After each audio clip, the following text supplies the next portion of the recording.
everybody. We're just talking about my weekend in the kitchen, basically. Cookie recipes that we are hearing all about, but aren't anywhere around. It's so Our weird. resident Martha Stewart, Betty Crocker over here. Yeah. I get it. I get it. I just need a little sweet treat after dinner. I definitely get that. Just need a little bite of something. Well, I know that the day is going on, but still, I think we're all coming off that high of a Steelers win. Frankie had 3 TVs going and his phone, checking in on his fantasy football team and watching the game at any given point. And have you guys seen now the memes that are floating around that it's Mr. Rogers' neighborhood? Oh, I saw a T-shirt with that on it. That's clever. T-shirts Oh, already. Mr. Aaron Rodgers. Wow, that was delayed. It's Monday. It's nice. It's Monday, yeah. But now apparently it's his neighborhood. I don't even know how long he'll be here, right? We don't know, but We at don't least know. for this week, it's his neighborhood. It's your But neighborhood. everyone on the team loves him, though. Yeah, He's no. like so nice and just like great. takes time to And I'm not talk gonna lie, everyone. I love him. If he continues to play like that, I'm a we big will. fan too. Yeah. Well, speaking of neighborhood, we know that a lot of you are familiar with the show Law & Order SVU, and we are so excited because we are going to talk with an author who actually is from the area, who worked on Law & Order SVU, writing on the show, and she is now turning into a different audience now with a children's book, so we're going to talk with her. This book looks so cute. We cannot wait to speak with her. gosh. I love yes, a good there cover. she is. And it says, Oh, my kids are gonna eat that up. Thatcher hates the bath. Really great illustration. So does Logan. That's so weird. But much different audiences. So I wonder how she turned that corner into doing this and It'll be finding the joy interesting in to that. find So out. we're going to find out more about Talent. that. Right now, we got to talk about the VMAs because I stayed up a little too late watching them. And Samesies. texting you a little bit through it all, too. So, Kel, we'll start with you. What was your favorite moment from the VMAs last night? I have to appreciate a working woman who's doing everything and nailing everything, and that would be Gaga. Lady Gaga last night, she accepted the Artist of the Year award. She is also on her Mayhem Ball tour. Right. So she was in New York for her tour, heard that she was getting this amazing award and was like, no, that would be cheap if I just sent in a video of me accepting it. Yeah. So I'll just run over to the venue, Yeah. accept it, and then at the very end, she said, I wish I could stick around for all of the amazing performances, but I got to get back to Madison Square Garden. So she literally ran, and what she was wearing was this incredible dress. Everything is just so intricate and thought through when it comes to Mother Monster. Of Been course. a fan forever, and she just bop-beep-boo-booped right on over to MSG. I just can't imagine living that life, but she killed it. And then her performance, you got to see her performance from Madison Square Garden. Which was Unbelievable. It was incredible. Unbelievable. The theatrics, she's amazing. I have to tell you, I was very excited about Mariah Carey. I was nervous for her. Yeah. After the 2016 debacle that happened on New Year's Eve, I was worried to see her perform on this kind of stage. Doja Cat was awesome, too. Oh, my, amazing. But I thought that she did great. My only thing was she was shuffling around in the boots. And I couldn't get past the shuffle. Her walk. And I just wondered, like, was the stage slick? Why are we wearing such high boots? I don't know. Like, everything else, she knocked it out of the park. I still can't believe that it was her first VMA. But Ever. She said it took you guys 25 years to do this. Yeah, way to go. But yeah, I thought She's she still just coming onto the scene, right? She She's is. just a She's newbie. new around here. But I thought she did amazing, and I'm so happy for her. She did. She sung all the classics. Love her. I also loved Busta Rhymes. I think I preluded to this beforehand. Yes. To say I was so looking forward to his performance. He did a mashup of a lot of his greatest hits. The outfits were amazing. The energy was wonderful. LL Cool J presented him with the Rock the Bells award, which was really great. And he said it took you 35 years. Yes! to present me with something like this. So I appreciated it. It was just fun. It was good old nostalgia. It took me back to the 90s, and that's where I live. The speeches were a little too long. Outside of that, I thought it was great. Busta killed it, though. Glorilla, she came up, I wanted to see more from her in that performance. But Same. yeah, it was good. She always finds a Yes, she place does. in these performances. It's so fun. So I know that we were just talking about the Steelers as well, but another piece of sports news happened over the weekend. And if you have social media, it would have been impossible To not see to avoid this. So picture this right now. You're at a Phillies game, all right? They're probably winning, which would be new to us. So Phillies, Marlins, they're playing in Miami. It is so exciting. There's a dad. His name is Drew. He is there with his 10-year-old son, Lincoln, for his 10th birthday. Beautiful evening. Harrison Bader, their center fielder, ends up hitting a home run directly to their section. Amazing things are working out for everyone. Here comes the home run ball directly to him. So what does Drew Atwell do? He runs, he grabs the ball. He is successful. So exciting. He gives it to his son Lincoln. Oh, no, not before. Another fan comes over. Yep. And verbally assaults this man. No. If you saw his reaction, the way that she grabbed Startled. onto his shoulder, he was so startled and essentially berated him for taking the ball she said was Look, there hers. she comes. And look at him. Oh my God, the shock. And then she ends up getting the ball back. He takes it out of his 10-year-old son's glove, hands it back to her, and this ends up going Mega crazy viral. I mean, everywhere. So what ends up happening, the Marlins see this, they get a hold of it. I mean, it only took minutes for, when I tell you, for this to spread like wildfire. The Marlins ended up giving the son Lincoln a swag bag, and then after the game invited Lincoln and his dad down to get a signed bat by Harrison Bader, their center fielder, who had hit the home run. Things ended up working out, obviously, but Drew Atwell was the dad. He said, I have never felt that kind of disappointment, them putting the ball in my son's glove and then having to take it out for a grown woman. So I watched this and saw so many different takes of this from different content creators and everybody else weighing in on the situation. And I think it goes back to, we talked about this, about you're always on camera. You are always on camera. I do not know the rules of baseball when it comes to foul balls and home run balls and all of that, but I think that it is fair game. Absolutely. Whoever gets it, gets it. Right. And it looked like there was a little bit of like a quick diving in. I mean, he came from across the aisle. It was not directly in front of him. He came across, but he got it fair and square. Yeah. So I think at that point, the problem is that this woman is now the villain. Completely. Yes. She is now the villain. Whatever she does for a living, she is now the villain. People were immediately trying to find her. And you have no idea what her backstory is. Is somebody in her family a huge Phillies fan and is sick and she wanted to give that ball to them? Sure. It doesn't matter the backstory. She is now the villain. She is, and I will say, speaking of internet sleuths trying to identify her, they thought they did. They posted this name, I guess, all locally in Philly. Yeah. And there was a woman by that name who was not that woman. And she came out and in jest made a video and was like, it wasn't me. Like, look at me, it wasn't me. But also, I guess these people are trying to call her employer and get her fired. Wow. That's over a baseball. That's where we draw the line Social here. media. Yeah. However, if we're going to do this surface level, which I think that we should have this conversation surface level, like put ourselves in the position of we're all there. Someone comes over to berate me and my son, or I would lose it. I mean, you think for that little boy, that was the best probably moment of his life, getting that ball. And then you have this grown woman coming over and basically yelling and confronting you to get the ball back. I mean, I can just imagine just his heart drops from his chest. Like, that is terrible. At some point in life, you find yourself in a situation where you just have to let it go. Just let it go. Let him have the ball. Sometimes you just have to take the L. Yes, Isn't that what they say? Yes. There's one thing missing from the story, and that's the Philly fanatic. We haven't even talked about the mascot yet. And that's, I think, an issue which is important to bring up. Like, why aren't the mascots going to away games? And I feel like if they did, we might not have these issues. Why? Just simply The fanatic could have settled it. Yes. Yeah. Yes. Or just brought some joy overall. I do like how we got him in this Thank you. conversation. Okay, so Boaz is here. No, baseball is still happening, but we are going to talk about Christmas, and please do not come for us just yet. I know. Yeah. The holiday season is still months away. Not even Halloween. I know, Boaz. Hear me out. Hear me out. As the person in my family who does all of the magic making, it takes a long time. And then November and December can sometimes be the worst because you are so stressed. So there is a woman who founded the group. It's called The Organized Mom, or TOM for short, says that if we start at the beginning of September and do something every week, the holidays will not seem so bad. It's called Organized Christmas. Take a listen.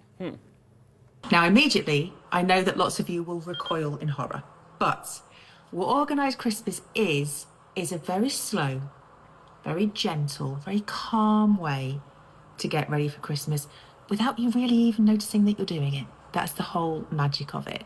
Every single week, I just give you a few jobs, bite-sized jobs just to tick off. It's not too much, it's not going to overwhelm you, it's not going to take up too much time in your week, because I know that we're all busy. Tick them off, move on, get on with the rest of your week, forget about it. All right, so let me tell you this, because we've already past week 1. Today is week 2. Oh, you're already behind. So Yeah. they're already, they're not massive things. So this is what I like about it. So week 1, she said, book the special things like the ticket. So let's say you really want to go to Phipps this year, but every year you get so crazy busy that you don't buy the ticket. Buy the tickets now for the thing that you want to do. She said that also check in with the schools. Make sure that you have everything on your calendar for their school plays, the Christmas sing-alongs, the holiday shows, whatever it is that they're doing, so that you can mark it on your calendar. Oftentimes those things happen at like 11 a.m. on a Tuesday. Yep. Yeah. And you have to call off work or You have come to in call late. off work, or it feels so last minute because you're in the chaos of that season. So try and get ahead of it by reaching out to the teacher. She also said that a lot of times, like if you're ordering a ham or something special, they'll do pre-orders, so you can actually get that in now. Just check it off your list. But that's the thing; it seems so far away to do it now. But if you're doing these things now, it won't seem like so much at the end. Right, and then you get the opportunity to actually enjoy the holiday. So, and that's a good point, Mikey, because this actually ends at the end of November, so you don't have any of her to-do lists in the month of December. Week 2 was just posted. And she said, what are we doing? Okay, so this is what she said, this is the week to do some inventory of your stuff. Like all the stuff that you have, that the kids' toys, they pile up. Maybe you're coming off of like a really hard summer where they broke all of their toys and you just have mismatched things everywhere. Start donating, see what you could sell on Facebook Marketplace, try and go through your inventory and get out. She also said, you know how long it takes to book a lunch with a friend or anything like that. If there is a holiday party that you want to throw or a get together that you want to do with your girlfriends or whatever it might be, get that on the books now. Yeah. Okay. So these are little things to just think ahead. But that will make me feel better. Inherently, it will. I'm not going to lie. That British accent could tell me to do whatever. She's really great. Whatever, and I will listen. I tried to adopt this a little bit last year because you have I buy something every week. every week. Yes. And then when do you start that? Like now. Okay. I would start it super. now. All right, we're going to do it now. But I do remember you saying it was easier financially because it doesn't come all out of one paycheck, and I appreciate that. So if I'm going to buy one Christmas gift and then buy one ticket, that feels a little bit more palpable. Right. Also, I really hope that this conversation opens someone's eyes to know how hard it is to get ready for the holidays while you're also living life. Yeah, You know? it's almost impossible. I love the idea of, though, planning a get-together with friends, like scheduling a dinner, whatever it may be, because we get all so busy around that time with kids, with work, with events, and we were just talking about it. It just gets crazy, and I just find, for me, some of the most joy that I get out of the holidays is spending time with friends. So I'm going to do that. See? Another option, if you're just exhausted by Christmas, be Jewish.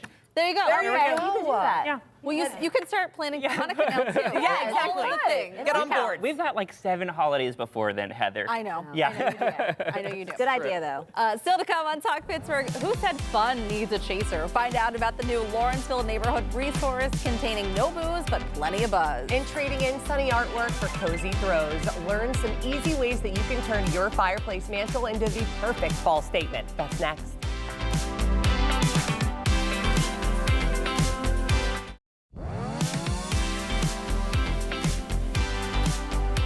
We've already experienced a little false fall. You know, those cool days that tease us with cozy sweaters, maybe a blazer, everything pumpkin spice, only to throw us right back into summer's embrace. But whether the temperatures are ready or not, autumn is just 2 weeks away. And if you are itching to bring those fall vibes into your home like I am, we've got some festive ideas to help you kickstart the season in style. Here to share some ways you can deck out your mantle in a fall oasis is Susan Klaich of Nest Styling and Staging Company. Susan, we couldn't think of anyone else that we wanted here more than you. Beautiful. I am so happy to be here today. Thanks for having me. Beautiful. And this is attainable. I feel like, we want to start there. This is something anyone can do, and we're going to learn. You can do it. It's super easy. It's step by step. So I'm going to take you through it to make it easy and as painless as possible for everybody to do, okay? This is great.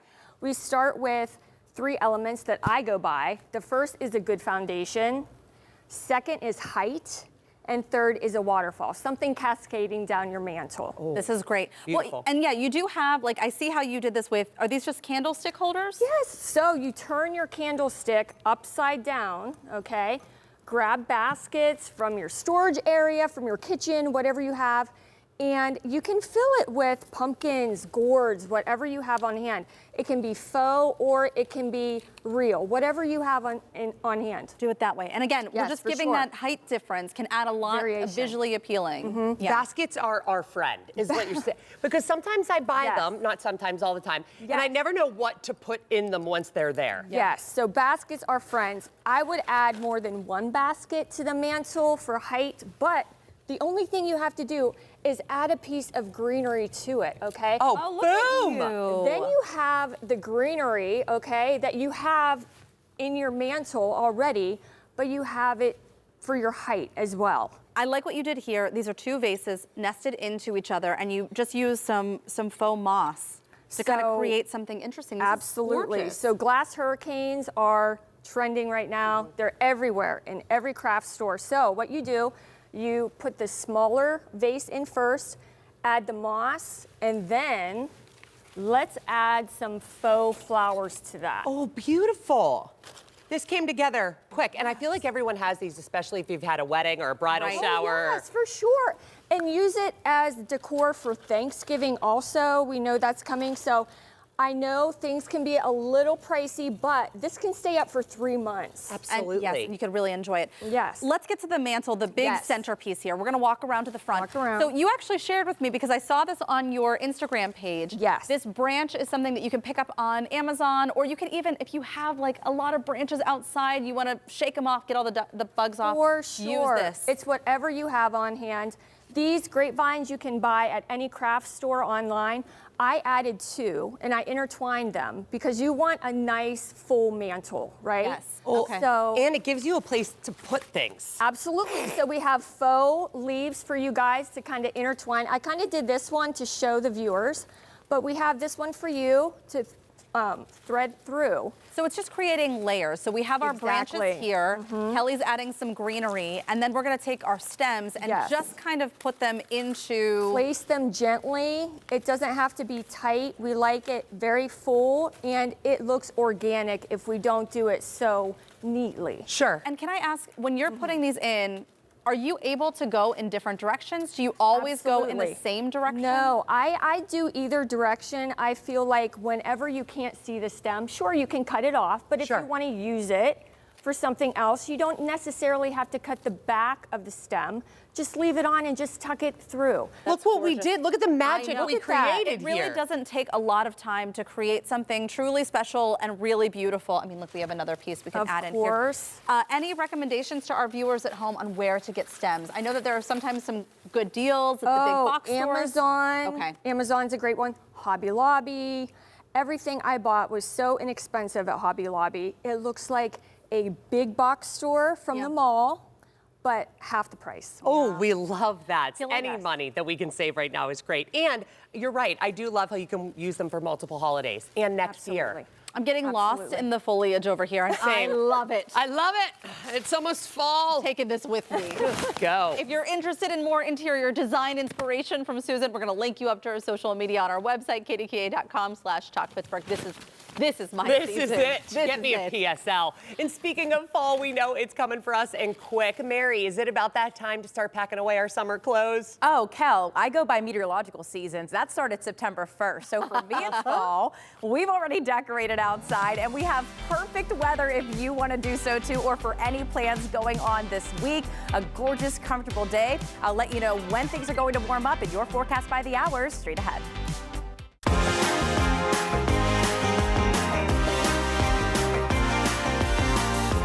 We know you're probably used to having your own personalized forecast for the weekend, and we have loved doing that. But with school starting, we know that many of you want to know what's happening weather-wise earlier in the week, too. Yes, so Mary's here to share how you and your family can plan accordingly for work, sports, practice, and everything in between. I love this idea because people get so busy during the week. You just want to know how to prepare according to the weather. I mean, yeah, I need to know a couple days in advance if like my daughter's going to have cheer, what the weather's going to be like, if there's a potential for it being canceled, all of that. All right, so let's get started here. So a lot of people have football practice Monday evening. That makes sense. Yeah. It's we have. I'm telling you, we've got so lucky Yes. with this weather, We have. and it's going to be absolutely gorgeous for tonight. And even, I mean, we're talking low 70s today. It's going to be cool. If you are going to be out, maybe the cheerleaders have practice tonight too, make sure they grab the jackets. I know a lot of the girls will get a little bit chilly, especially if you're practicing in the shade.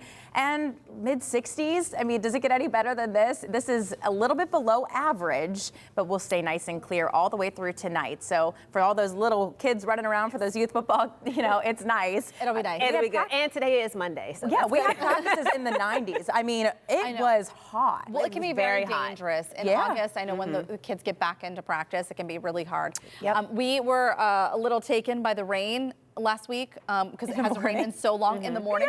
Frankie's like, where are the umbrellas? Do we own umbrellas? So how about tomorrow to and from school at the bus stop? Jacket. Do you fight with your kids about putting the jacket on in the morning? Every time. Oh, and like it's the last second too. She starts walking out and I'm like, grab your jacket. It's chilly. Oh. Yes, I love jackets. Yeah, I do too. Grab your jacket, especially tomorrow morning. We're talking lows in the 40s. We actually had some lows this morning in the upper 30s. I know. So a little bit of a heavier jacket, but you'll shed the layers later on through the afternoon. And especially if the kids are going out on the playground, you just want that option to have a jacket. But temperatures in the afternoon tomorrow, mid 70s, and it is dry, it is sunny. No worries of any rain. And yeah, we need the rain, but it's still really nice to enjoy. It really is. Everything, yeah. So some people are still getting in their rounds of golf. So what about tomorrow afternoon? I'm doing this as a favor for all the guys out there. I feel guilty. My husband can't go Sunday mornings now because I work. So if you want to maybe take the afternoon off and you want to go golf while the kids are in school,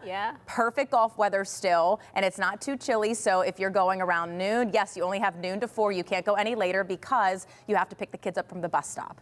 So temperatures low 70s at 2 o'clock tomorrow, and then mid 70s for the high. Faith coming in with this, and I love because I had not heard that this was going on, but at the Washington Fairgrounds, they're doing a kids resale. So she wants to know what the weather is going to be like for that. Time to go there, grab those coats. Yes. Grab the jackets for winter. And I'm going a few days out because we are so lucky with this weather right now. It is absolutely gorgeous. But I will say, it is actually going to get a little bit warmer than average. Normally this time, once we get to Thursday, Friday, Saturday, normally our high should be into the upper 70s. We're back to the 80s. Back to the 80s with sunshine. Heather's like, yes, this is my I don't know how I feel about this. I know. It is really going to be gorgeous, though, just out looking to Thursday, Friday, and just a little teaser. It's holding on for a while. We have a nice dry stretch and some warmer weather ahead, too. We sat by the fire on Saturday night. It was such a gorgeous day. And then you have the fire at night. I'm okay with 80s and then dropping down into the 60s and 50s, and you can sit outside by the fire. Yeah, it is Sign me up for as long as we can. Yes, it is. Thank you so much, Mary. Yeah, no problem. That was cool.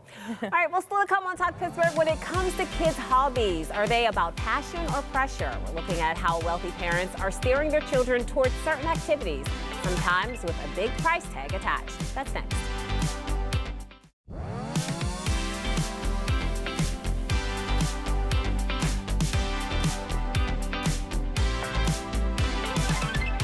From horseback riding to private piano lessons. Many parents want to give their kids every opportunity. But when do those opportunities become more about the parent than the kid? Yeah, we're talking about parent-picked hobbies. Yes, I thought this was interesting, and apparently a lot of rich kids or rich families are picking, Those rich kids are picking their kids' hobbies for them, and they say that this contributes to success much later on in life. Entrepreneurship Quote, a publication online, they wrote about this, and they said that they choose a structured hobby. So think about the piano, and you might get maybe pattern recognition out of that. Chess, you would learn strategy and patience. Rowing, maybe teamwork. Golf, networking at such a young age. Yes. Stop it. Yeah. Debate, also maybe critical thinking. And so they say that middle class families ask kids what they feel like doing, where rich families, I guess outsiders can look at it like they're being controlling, but no, to them this is all about creating discipline and habits at a very early age, and they figure if you can push through boredom and frustration, God, that I wish I could push through boredom. that you can thrive anywhere. And often families who just let their kids pick hobbies at will, they tend to be dabblers. Like they raise dabblers. They do a little bit of this, a little bit of that, maybe quit this, quit that. So this is really like light, playful fun versus deliberate and strategic. Which camp are we on here? We're keeping it light over here. Yes, but I will say I'm in the middle. Yeah. I'm in the middle, and I'll tell you why. If Lila's the one that wants to do all of it, she would sign up for every single activity and club and sport that she could. If there was something where I knew if she was good at it, she would get a scholarship. Yeah. I'm gonna tell her, like, this might be, you're really good at this, and this might be the path for you. Like, this is gonna help you. If you wanna go to that one college that you're really looking at, like, this might be your in. Yeah. Let's put a little bit more effort into this and see how we do. But I'm not gonna make her, I would never force them to do anything that did not bring them joy at the same time. Yeah. I just don't know when you can make that call as a parent, because I know right now I have so many friends who are Lila's age, maybe a little bit older too, that aren't even in middle school yet and are cheering, and they're like, oh, well, you could get a scholarship, you could go cheer in the NFL. And I'm just like, why can't we just enjoy it? I just don't know when it comes from enjoying it like your kids are now to being like, okay, now we have to look at the future. I just don't understand why we always, and this isn't speaking to Lila, it's really the people around me constantly, why we can't just let these kids have fun. Like, I know that Nora's not going to play D1 soccer. Yeah. But if you want to play D1 soccer, that'd be great. Save me some money. Yeah, right. I just don't know when we're supposed to draw that line as parents. I have a few friends whose kids do travel baseball, and geez Louise. I mean, every weekend you're like going to some random town and staying at a hotel because it's 5 hours from home and you have to be at a 9 a.m. game. And Wow. What I don't understand, it just feels like we're all suffering because of travel baseball. Let's all agree to not do this anymore. Yeah. Right. I love this idea. I'm split down the middle too. I can't wait to mandate an activity for my kid. Like, you are going to do this. I know it's boring. I know you're going to be frustrated with it, but you're going to see it through for at least the entire year. And then also, I'm going to allow you to pick a couple of things that you're interested in, and I'm going to back away and let you do your thing. Because there were, I want to say, at least 2 things that I did when I was in high school that I wish I would have stuck with. And my dad was like, you need to stick with this, you need to do this, and I didn't, and I still think to myself, like, how that would have paid off as an adult. Okay, Totally. so here's a little bit of strategy that's happening. There's an open mat tonight for wrestling, and we're taking Rocco. We want to see if he might be interested in it. How old is Rocco? He's 5. But I'm taking Sunny too. Oh. Because that girl can throw Makes you hands. right. Yes, right? That's right. And I feel like that could, if she finds that to be a positive outlet, that to me is like the next big college sport. Right. And again, yes, I want them to have fun 100%. Oh, she's gonna have fun. But as parents, I am always thinking about the future too. Right. Like, how are they? I want them to be successful and happy and healthy. That might be part of Yeah, it. I don't really like fun. Our rule was one activity. Get out there. Blow the stink off you. Yeah. Still to come on Talk Pittsburgh, it's never too late to start a hobby like reading. We're talking to a writer from right here in Pittsburgh about her journey from one of TV's most popular crime shows to children's books. And it's time to raise a glass. Pittsburgh's leaning into its sober, curious community, and we're going to show you where you can get incredible cocktails minus the alcohol.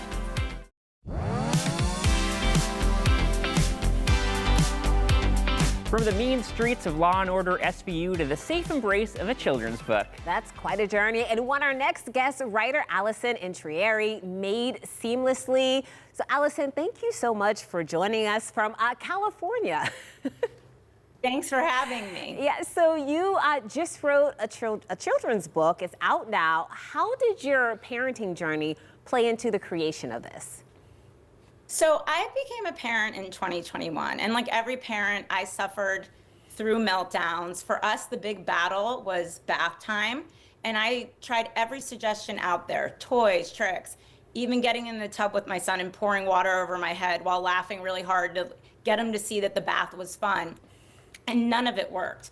And you can really run yourself into the ground chasing fixes that just don't exist. So, and even taking it away from the bath for a second, mealtime can also be a battle. And I read once that you have to show a kid food 100 times before they feel safe eating it. Now, who has time to make 100 chicken nuggets or the money that go uneaten? So it's just not practical. And I wanted to write a book that poked fun at that. I wanted to write a book that highlighted that and showed all the lengths that we go to for our kids. And, you know, still make it fun and silly with the over-the-top illustrations of the octopus in the tub and the mom on the surfboard. But in between those pages is a message that sometimes the only solution is time. You're not always giving in to the tantrum. Sometimes you're just working to get through it. And so for me, it was sponge baths until my son was ready. And now he doesn't even take baths. He's a shower guy, so. And you've written for hit shows like Law & Order SVU and Bull, and obviously this is a bit of a genre change for you. So is that sort of refreshing to have a break from those sort of crime dramas? Yes, I love that everyone's alive in this story.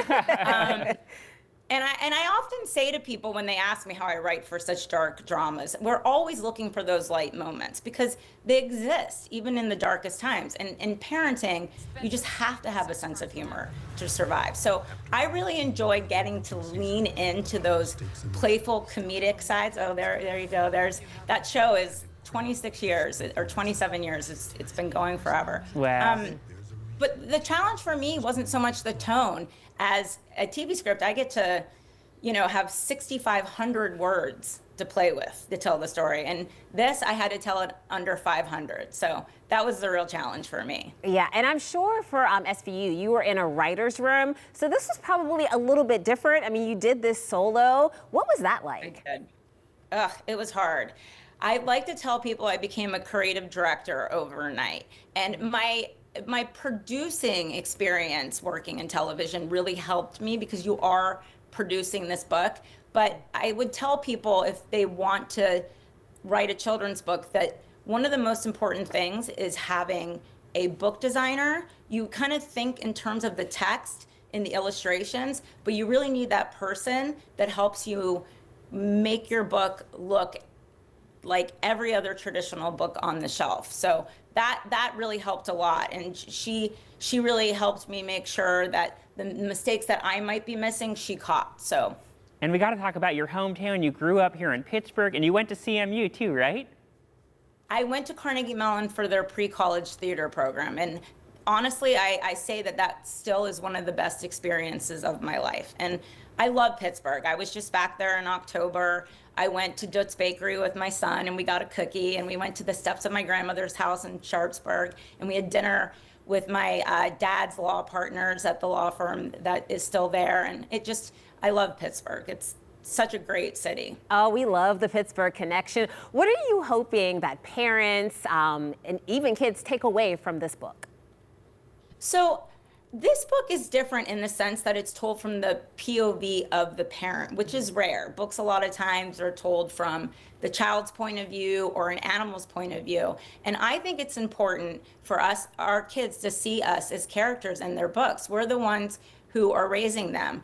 And when they see us stumble, recover, and try again, it models empathy and resilience. And those are the two things that I want to teach my son. And then for parents, I hope that they get a laugh and a wink at like the struggles that they face, and also realize that, life is full of messy trial and error moments. Like, you're not going to always get it right the first time. And sometimes the best advice is to tune out all those suggestions that you get and just trust your gut. Yeah, I love that insight. Thanks so much, Allison. Yes, thank you. I know this book will resonate with so many parents, and congratulations.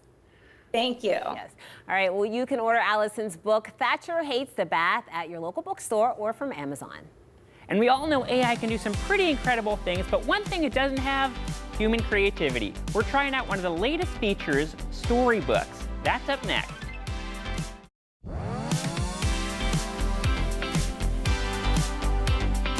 AI has become a really big topic on our show. Fitting because it's become a really big part of our daily life. It seems like every time we get online or on our phones, there's a new filter or feature, and Boaz is trying one out today. Yeah, so I got an email last week from Google saying they have this new part of Gemini, which is their AI program called Storybooks, where you put in the prompt and it creates a 10-page story for you with illustrations. And so my prompt was, write a fairy tale about a gardener named Heather and a gardener named Boaz trying to grow the best ranunculus and gain Did we fall in love, Boaz?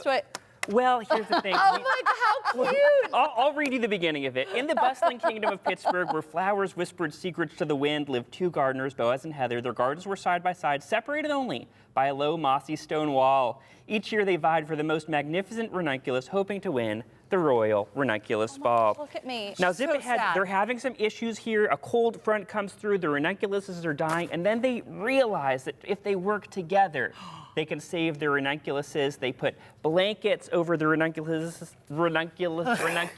I think Everything's That's fine. tough. That was tough. And I'll read the thrilling conclusion here. At the Royal Ranunculus Ball in the Kingdom of Pittsburgh, their combined display was breathtaking. The king and queen declared them both winners, not just for their beautiful flowers, but for their kind hearts. And as the new moon rose, Boaz and Heather knew the ranunculus would always bloom brightest when tended with friendship. Oh, I love the end. But here's the thing. Well, first Yeah. of all, it's super cliche. Well, yeah, but that's why we love a good story like that. Yeah, it's true. We like it, but we look a little busted in it, and our faces keep changing. I So was going to say, I mean, Glad you said it. as you go on, Boaz, your jawline does get more and more sculpted. He gets more handsome. Have you noticed that today also? Look at this. I mean, Like, yeah, so I we did. did a little side-by-side comparison. I'm glad that I wasn't just randomly. It's also- this- I mean, You're kind of hot. Thank you. No for- problem. And I didn't give it any photo anything. It wasn't trying to like match Yeah. us. But yeah, Oh, my look at haircut the haircut. changes. I get sort of that buzz at Let some me point. upgrade, And then I'm telling also, ya. I decided my shirt needed little ties instead of buttons. Yeah. Did I also upgrade? You through the also process? changed. I don't know if we got side by side. Oh yeah, we do. Yeah, so you can. Okay, you got to glow up there too. She looks so sad. You're sort of a Bratz doll in that one, Yep. and then you turn into something else. Yeah. You look like a Disney princess, and I love this story. I feel like this is a great way to get your kids to do something they might not want to do. Be like, Yeah. write a fairy tale about the boy's teeth who fell out if he skipped brushing his teeth one more time. Okay. Exactly. Is that terrible that that's No. exactly where my head went? As someone who is married to an author, Uh-huh. how does Brooke feel about this? Well, to me, it's like I would never be inspired to buy this book. It just feels so vanilla and bland. And Yeah. I also, like when I pick a kid's book, and many kids' books are formulaic, like I'm not interested in those. I want ones that are a little weirder Yeah. and Same. surprising. And I don't know if you're ever going to get something that surprising out of this. And also, like if you look closely at the illustrations, like they're little book covers of books, and they just say, like this one just says, York Duck Gardening. You know, so Yeah. That's where they got the once inspiration. you look, like, isn't it fun to look at a real kid's book and look at the details and they've thought about Sure. this and hid little things and not just York Dick gardening? I mean, it is fun. I do think with everything we use AI for, there's this part of me that's just like, but what about all the real authors who are writing Right. books? Like you just spoke with one who's putting her heart and soul into a project, and there are going to be other people on the outside who say, yeah, but if AI can do it. And so I feel like there's this idea that it is easier, and yet all of the creative processes that make us human yeah. are just kind of going this way. Agreed, Yeah. but there are still even right now such a huge part of the reading community, including my own mother, who will not buy a Kindle. She's completely against it. Same. Oh, me She said, too. I need to open it and I Yes. need Open to it. sniff it. I need to Yes. smell the pages. I'm I gonna need to hold feel it. it. Lick I want it. to throw it. Lick it. Yeah. Onyx Do what Storm, you when I do. finished it, I was like, "Are you kidding me?" And I I need slapped something to that book throw. and I Right. threw it. Yes, I that's love what you that. want. You See? want to. They're still out there. Book throwing energy. Okay. Ranunculi are definitely having their time in the limelight, mainly for the two of us, but Yeah. mocktails are also having a moment. Mikey is sharing where you'll find a surplus of them. Yeah, well, we know the sober movement is on the rise, and it's about to become easier to have some hangover-free fun in one of Pittsburgh's most vibrant neighborhoods. Find out how you can experience some booze-free bliss. That's next.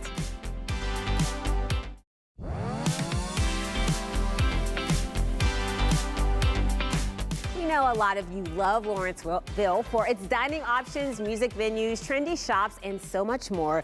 But you may not realize that many of the businesses along Butler Street offer options for those that just want to have some good old sober fun. And soon you'll be able to get your hands on a non-alcoholic nightlife guide for the neighborhood.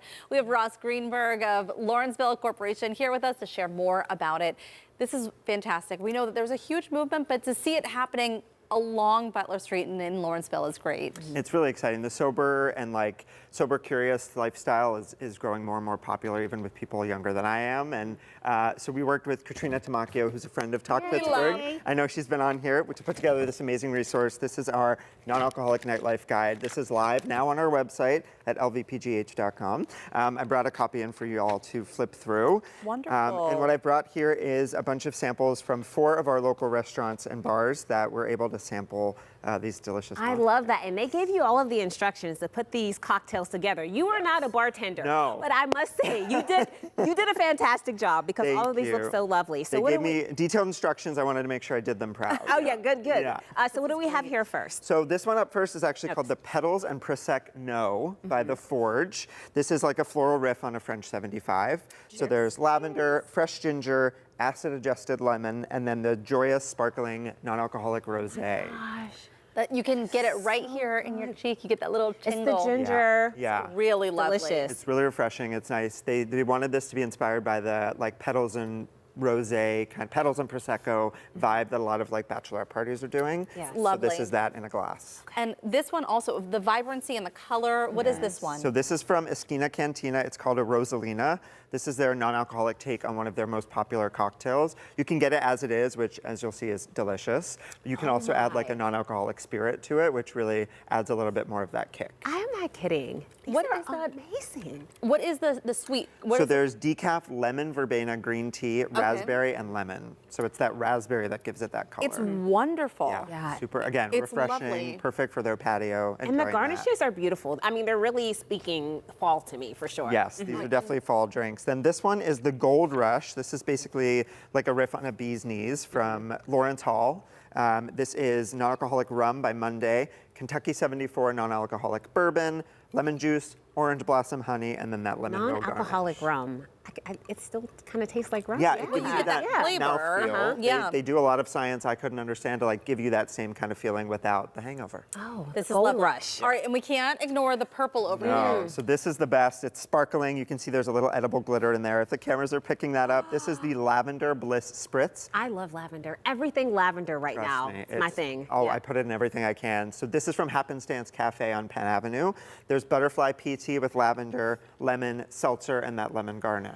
I love that everything has that little dash of sweetness, but not overly sweet. So Yeah. it doesn't feel like you're just drinking juice. Exactly. It really feels like you're drinking a mocktail. And that's what's so great about a bunch of the places in this guide and that we're having at this event coming up is it's not just juice for adults. They really put time, and Katrina knows for sure, energy into making these mocktails. We're seeing the details on the screen right now about this event, but tell us about this. What are people going to find if they come? So we have 10 of our bars and restaurants that are featured in this guide that are in Lawrenceville that are going to be bringing samples just like these for folks to taste and then realize like, oh, if I want a delicious lavender spritz, I can go to Lawrence Hall or I can go to Happenstance. So people get a taste of what they can find in the neighborhood, again, without that alcohol. Yeah, I just feel like so many people are drinking these mocktails. So many restaurants have come out with these new types of drinks. So it's really great that Lawrenceville is really putting some emphasis on this. And it's great. Lawrenceville's known for its nightlife, and it's awesome that like people like me who don't drink get a place to go out with friends and not have to sit there and order a Diet Coke. They can Right. get a fun mocktail. They can be part of the vibes. Wonderful. We Yeah. love that you guys are doing this. Thank It sounds like you. the event is going to be a lot of fun. If you would like to learn more about the Lawrenceville Non-Alcoholic Night Guide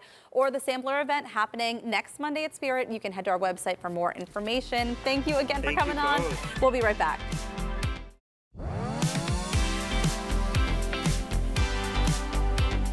Well, before we wrap up today, we want to let you know about a big event that you can be a part of. It's the Turkey Fun Kickoff Show. Yeah. This has become such a fun tradition. PTL takes the show on the road, and you can be a part of the live audience. Yeah, and instead of the Gateway Clipper this year, we're taking the show to the Pittsburgh Playhouse on Point Park University's campus. This show will be at 9 a.m., but you do need to purchase tickets to be part of it. Look at you. I know, That was right? from the 20th. Yeah. Won't be quite as fancy. So all you have to do is go to PittsburghTodayLive.com, scroll down and find the link.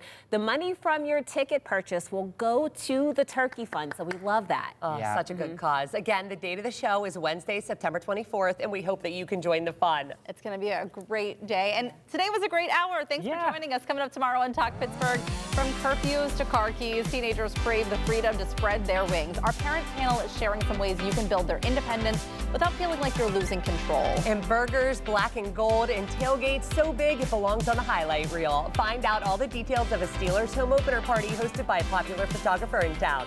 KDKA TV News at 4 starts now. Great hit.